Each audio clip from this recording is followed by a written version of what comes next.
I was hoping that we'd have a nice, healthy period for you to talk to our scholars, and I'm pleased to say that we do.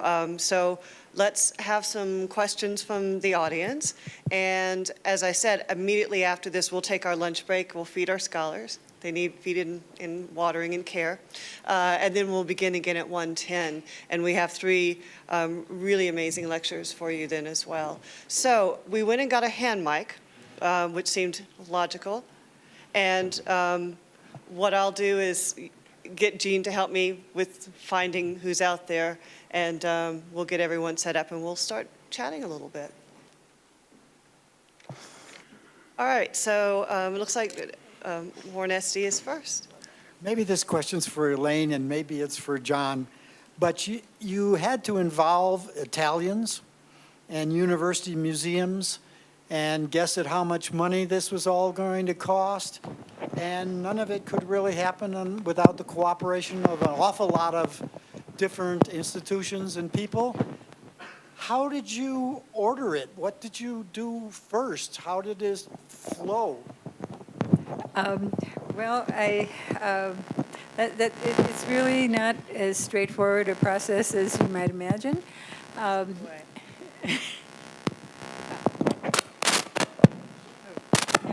Can you hear me?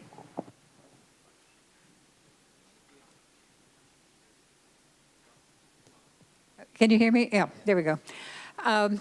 It's, when I try to reconstruct that whole period, I sort of begin to have a panic attack because it just reminds me of how many things had to be done and how much guesswork there was at those initial stages. But one of the things, I knew it was going to be expensive. The first thing we did was take the checklist that Jessica Powers had put together, and our registrar at the Kelsey sent it to Masterpiece International, which is a company that handles art transport all over the world, works with an Italian affiliate. And so we said, give us an estimate on this checklist. And so that came back as a shipping cost in the neighborhood of $400,000. So that gave us pause, and we decided right away, and a number of us met at an archaeological meeting in January of 2012 with that information in hand, and decided we had to cut it back. And maybe we had to do the show digitally. Maybe we couldn't do a physical show unless we raised the money. So anyway, starting from there, I began to think about how to raise the money, and thought of NEH, the National Endowment for the Humanities, and twice I wrote grant proposals for the NEH, and twice they turned us down. So it became a big issue. But part of the reason for having the show was not so that it could just be at one venue. It was, we wanted it to travel. We wanted other places, especially places where people on the Oplontis project were situated, to have this show. So, and that makes it possible to cut down that cost. Well, let's just talk about transportation. Once we cut down the physical number of objects that we have in the show, I think our transportation costs now, and it depends on the euro, what the value of the euro is trading at and so forth, it cut it down to somewhere in the neighborhood of $300,000. And then we each took on the burden of a third of that. So each venue has to raise that kind of money. Now, that's only the transportation. So, but it does become easier, to handle when you've got a team or a whole cluster of museums. So I think that I won't go on with that because I could probably talk for the next half hour on finances.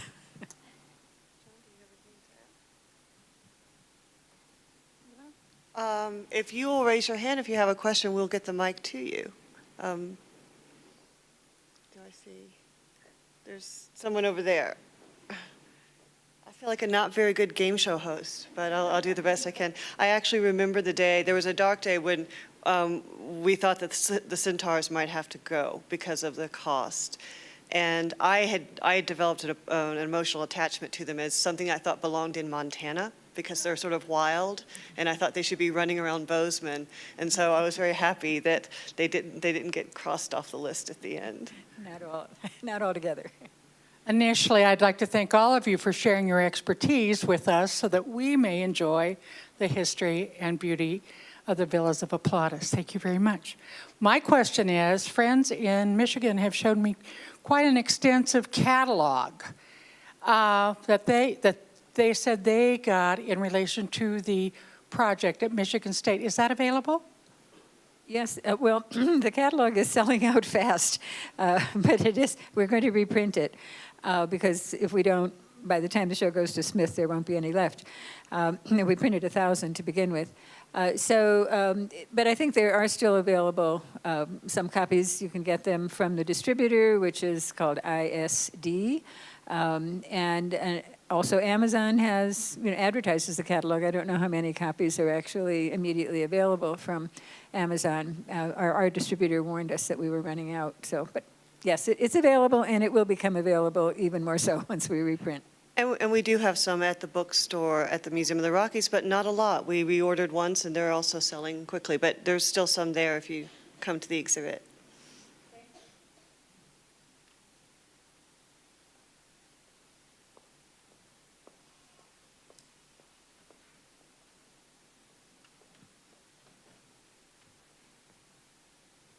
Hello. Thanks again for coming and talking to us today. After so much work on the cubiculum, what is going to happen to it once everything goes back to Italy? Is there a place where it's going to be stored, or I guess, I don't know. It's going to be my office. Oh, your office. Yeah. We don't know is the short answer. Have to figure it out.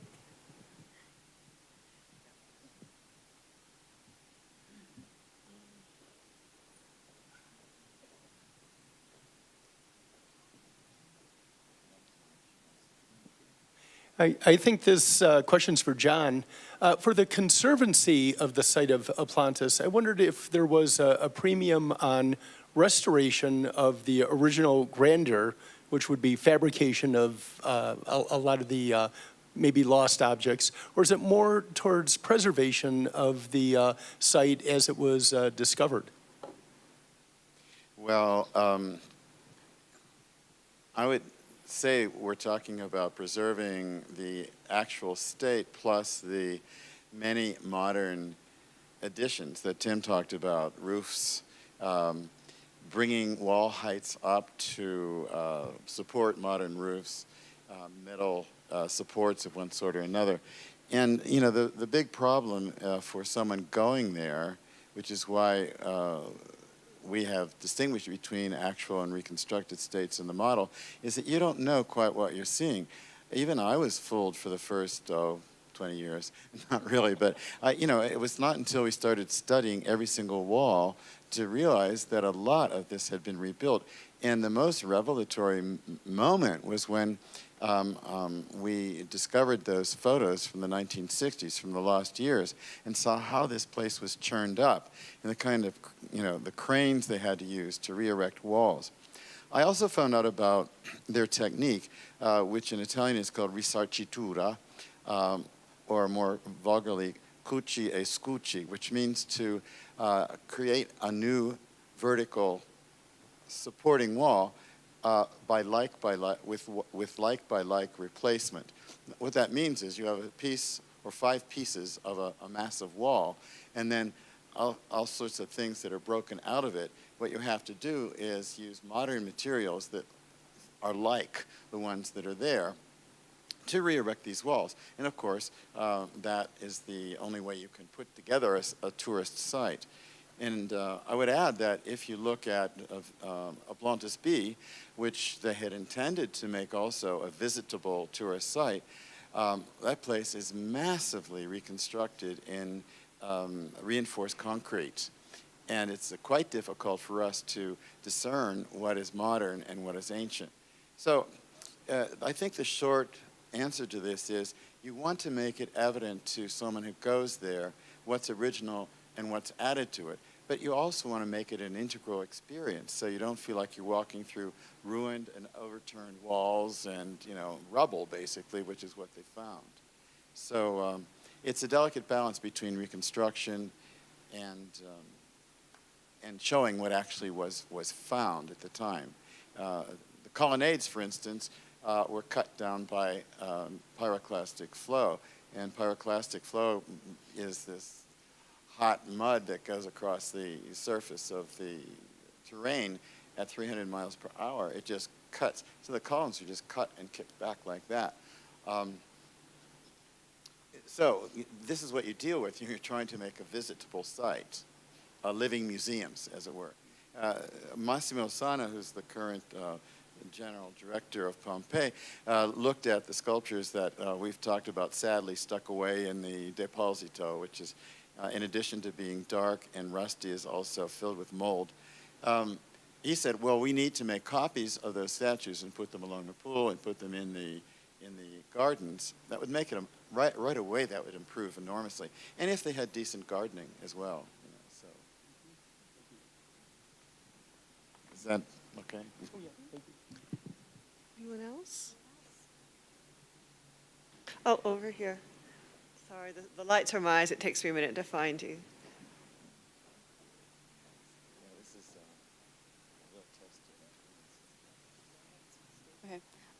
When creating an exhibit, how do you decide the best way to display an artifact while not isolating it from its original context?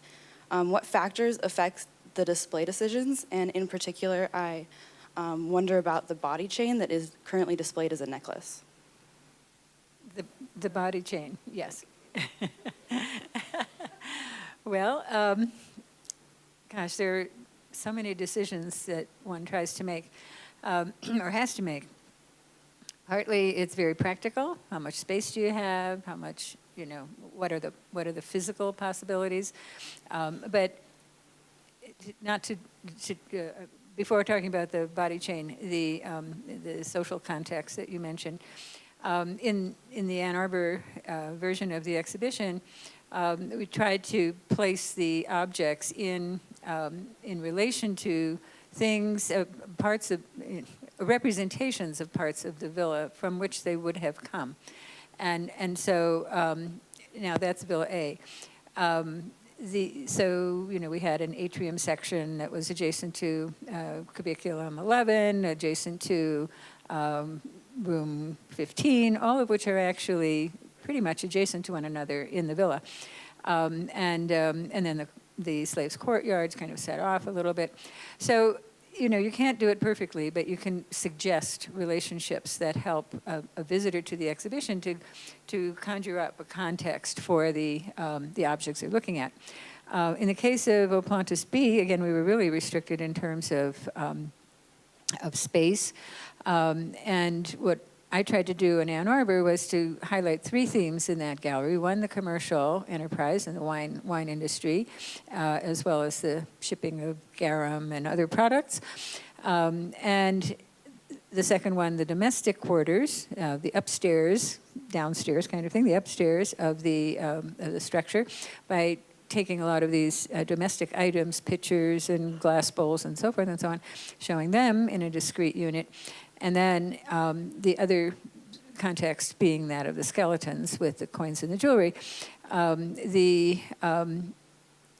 The skeleton 27, who's highlighted in the show, is the young woman who had most of the money that was found. I mean, she had over 300 coins.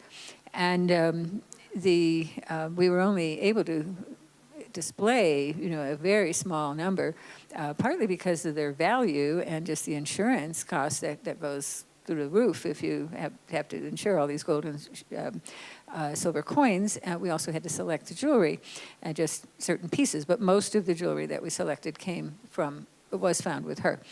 Now, as to the kinds of pieces that she had with her, I will frankly say that body chain is not very big, and we were not entirely sure whether it was a body chain or whether it was just a necklace.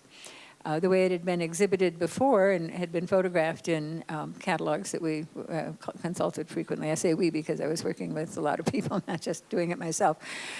But so I guess in the end it was the buck stopping on my desk. I decided that it would just have to be exhibited in relation to the other necklaces, and there were two others, bracelets, earrings, and so forth, in a way that just showed the chain well, showed the little boss on it and so forth, that didn't try to replicate how it was worn. So it's a judgment call. Others can do it in different ways, but that's what led to that decision. Trying to just seeing it as a part of the ensemble that this woman had, and that, we had to fit it in. And I think as portable wealth, it's almost a more accurate things that were grabbed and what they look like collectively when you're fleeing for your life, as opposed to this is how a woman might adorn herself. I mean, both are good pieces of information, but it seems like the tale it tells in that particular arrangement belongs to the spirit of the show. I'll add one adjustment, Shelby, to give you a sense of the decisions we have to make. There's a glazed pottery dish with a beautiful decoration on the sides. At the Kelsey, their case was very close to eye level, so you could really appreciate the detail. We had prefabricated cases that were much lower, and as soon as we put the bowl down, it disappeared. You were looking into it, but not enjoying the relief along the sides. So Stefania looked at me and said, we need a mirror. And I had 10 minutes. They wanted to lock the case down permanently before they left. And so I got in the car and I drove to a glass store. I think I was a little melodramatic. I think I sort of burst in the door and said, I have to have glass for an exhibit. You must help me. And they looked very calmly at me and said, okay. What do you need? And they cut it for me, and I thanked them, and they handed it to me, and I said, how much is it? And they said, just take it. We'll come see the exhibit. I have a question for Tim, and maybe you can repeat it. How much does this work inform your current practice as a maker? Okay, so the question is, how does this work inform my current work as a maker, as an architect? In a number of ways. I mentioned briefly, I was doing high-rise buildings overseas in Dubai and Malaysia. It's a little different, to be honest, and the people you're working with are a little different. So PhD academics really love their history and are generally very true to their history. So this work was based on that. I mean, accuracy was key. When you're working in Dubai, there is no history. A fishing village that built with fabric and wood doesn't have a material culture, and certainly they don't have a tradition of building skyscrapers. So those things are very different. The one point I would make is that it was very easy coming to this team, in part because we use the same software. Architects build buildings, we study buildings, and that's the same goes with archaeologists and art historians. So we have the software, and we also use the same language. We talk about the built environment in the same way. So in that respect, it was very easy to move between the two. I don't want to get on a long tangent, but I've also been doing a historic townhouse in Washington, D.C., dealing with a historic board there.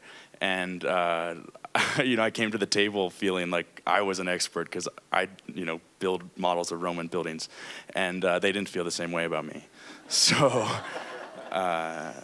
so I think different cultures have different relationship with history, and as an architect, you need to understand where you are, and how your culture values history, and how flexible it might be in moving forward.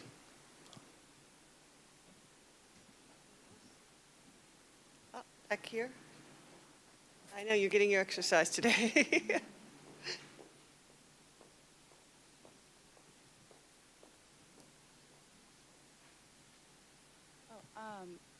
Tim, how do you want or how do you see technology impacting historical and archaeological places as well as museums in the future? Okay, so interesting question. Let's see. They will certainly be impacted by them. They already are being impacted.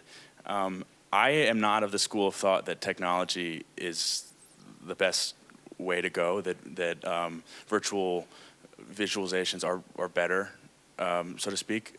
I really love the material culture itself, and there was one photo of me grabbing the Centaur. That was the biggest rush I've had over the past 8 years working on this team, because just to feel the weight of these objects is so special, and you're not going to get that in any virtual reality that exists today, or probably for the next 50 years. So, so stay true. I mean, to the methods, I think, of exhibition, of preservation that have been done for so long, and continue to be successful. But I think that technology really is best used as an overlay, or as a filter or a lens, to see some of these exhibitions. So where I would love to see more of it is this augmented reality stuff, that you're in a space, you have a sense of your space, and then there's all this new information that gets plugged in, and really there's really an exciting future with that work, and I think our team might start exploring with that. We already have the content. I mean, having a 3D scan is all you need. We just have to choose the platform and start, I think, maybe to work with the superintendent. I don't really know what else has been done in the region, but certainly it might be controversial to say, I'm going to 3D mill this sculpture and put it on site. I don't know. Have you had that debate, whether you should do that or not? I think some people would say, no, that's not accurate, or maybe people would argue about where it should go. So one of the easier and more immediate routes would be to take a digital model and sort of geotag it, and then invite tourists and visitors to use their phones or use their Google Glass to plug into that information. Just a comment on that. I was at an NEH seminar on 3D modeling and historic preservation, and it's already being done in some museums and historic sites in the United States, and I can cite some examples, but the relationship of this to what's going on at Pompeii right now shows that it's possible. I think that the current Director General is interested in the media. He has a very big media presence, Massimo Ossana. And what I would hope is that we have some sort of digital summit in the near future, and show what we can bring to the table, and see what is available in the range of the Sovrintendenza di Pompeii, and see whether we can make a better experience for people who go there. I think one of the most disappointing things about going to Pompeii is that the visits are very brief. They're terribly overcrowded now. Now the tourists are unable or unwilling to visit sites in the other parts of the Mediterranean, which are racked by war and violence. So with these huge tourist populations, I think it's quite necessary to create digital universes, let's say, that give them a better experience than they have, kind of inching their way through the crowds. They repopulate the city of Pompeii with 8,000 people, which is all it held in antiquity, every day, to the tune of 4 million people a year. So it gives you an idea of mass tourism. I believe it's the most visited archaeological site in the world now, right, with 2 million a year. I'm going to take one more question, I think, before break, so I can take care of the scholars. And Tim, I can't resist saying that you mentioned the physical rush of touching the Centaur. If my mythology is correct, the Centaur enjoyed it too.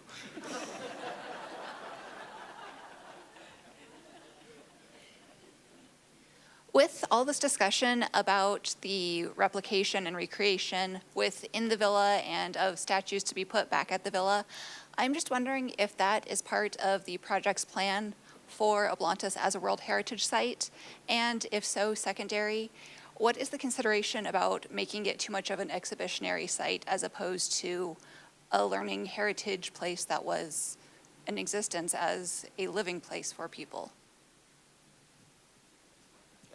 Uh-oh, I got the mic. You know, the Sovrintendenza owns it. It is the property of the Italian state, which means of the Italian Republic. Therefore, decisions may be made that none of us will agree with. We can only advise.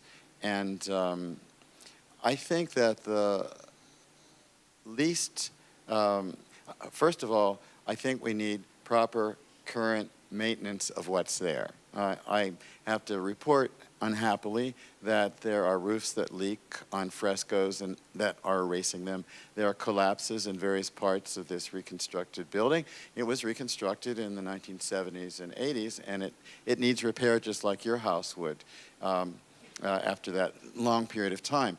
So there's ordinary maintenance, and then there is the idea of projects that will improve the experience of the viewer, the visitor. And one of these is actually underway, which is to restore the gardens. The gardens, I don't know if you noticed on the balloon photograph, but I immediately picked it up. You can see the contours of all of the planting beds and the casts of the roots of the trees that were perfectly visible in 1978. Those gardens have been messed up more times than I can count in the time that I've worked at the Villa, and now there's a project, a very serious one, to reconstruct the gardens as they were. That would improve the experience enormously of someone coming to Villa A. And the same goes for the idea of putting the sculptures back in. Whether it's going to become Disneyland, I don't think so. You know, but again, it's a judgment call on the part of the Sovrintendenza itself and the various personnel who specialize in the areas such as garden maintenance and so on.